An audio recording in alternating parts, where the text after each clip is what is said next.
왜 프랑스는 강화도를 공격했을까?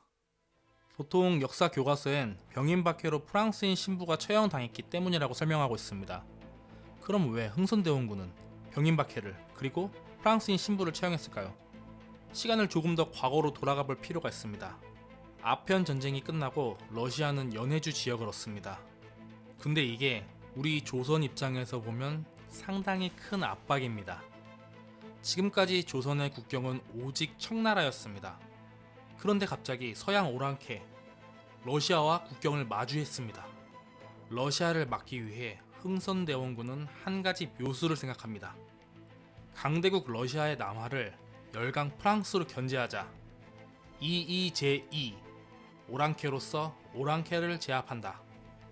대원군은 프랑스인 신부 베르네 주교에게 이 사실을 알리고 도와줄 것을 요청합니다. 성직자는 정치에 관여하지 않는다. 베르네 주교의 답변에 대원군은 큰 실망을 합니다. 그런데 또 이런 소문이 돕니다. 흥선대원군이 서양 오랑캐, 즉 천주교와 내통한다. 대원군은 심각한 정치적인 공격을 받게 됩니다. 정치적 입지를 지키기 위해 대원군은 천주교를 탄압하기 시작했습니다. 한반도에서 최대 규모 학살이라고 할 수 있는 병인박해가 이렇게 시작됩니다.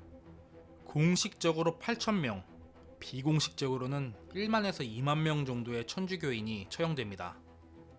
프랑스인 신부 12명 중 9명이 처형됩니다. 생존한 리델 신부가 작은 배를 타고 목숨 걸고 중국으로 도망칩니다.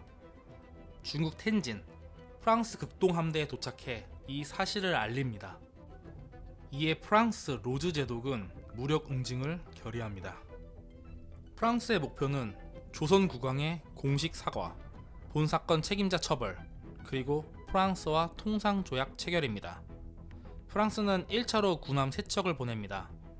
이 군함들은 지금 서울 합정인 양화진 앞까지 진입하여 조선을 위협합니다. 그들은 수로만 측량하고 곧 물러납니다. 얼마 후 로즈 제독은 군함 7척, 1200명의 병력을 강화도에 상륙시킵니다. 압도적인 화력 차이로 강화도의 조선군은 후퇴할 수밖에 없었습니다. 프랑스군은 강화섬을 점령한 후 그곳을 기주로 삼습니다. 그리고 곧 김포 문수산성까지 점령합니다. 이제 한양까지 육로 이동이 가능합니다. 화력에서 현저히 밀리자 조선군 양헌수 장군은 밤에 병력 500을 이끌고 정족산성에 매복합니다. 프랑스군이 성문에 접근하자 일제사격! 프랑스군은 6명 사망, 30명 부상의 피해를 입고 후퇴합니다. 사실 프랑스는 조선을 점령하러 온 게 아닙니다. 프랑스 신부가 살해당했으니 사과를 받고 배상금 정도 받아내려고 왔는데 더 진입하기에는 조금 부담스럽습니다. 게다가 얕잡아봤던 조선군에게 병력 손실까지 입었습니다. 더 이상 병력 손실을 원치 않은 로즈 제독은 철수를 결정합니다. 하지만 곱게 철수하진 않았죠. 문화재를 약탈합니다. 이때 외교장각 의궤를 훔쳐갑니다. 그리고 행궁, 관아, 수많은 서적들을 모조리 불태우고 갑니다. 그럼 프랑스가 본 병인 양요는 어떨까요?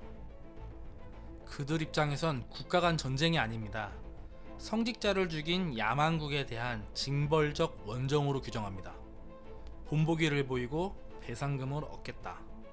사실 프랑스는 조선을 청나라의 소국 정도로 얕잡아봤습니다. 최신 무기를 앞세워 강화도를 점령하고 있으면 협상하러 나올 줄 알았습니다. 하지만 그게 아니었죠. 정족산성에서 매복을 당해 피해를 입고 퇴각했지만 그들은 이렇게 생각합니다. 학살에 대한 보복도 했고 전리품도 챙겼으니 성공한 원정이다.